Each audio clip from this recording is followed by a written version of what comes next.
County, New Jersey.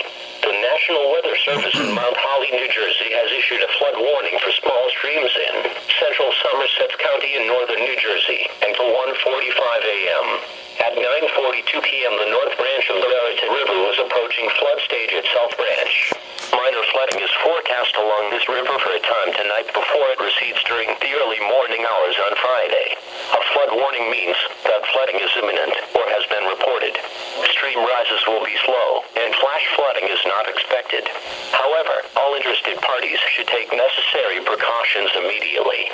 Excessive runoff from heavy rainfall Thursday morning will cause elevated levels on small creeks and streams, and ponding of water on country roads and farmland along the banks of creeks and streams. Be especially cautious at night, when it is harder to recognize the dangers of flooding. If flooding is observed, act quickly. Move up to higher ground to escape flood waters. Do not stay in areas subject to flooding when water begins rising. Do not drive your vehicle into areas where the water covers the roadway. The water depth may be too great to allow your car to cross safely. Move to higher ground.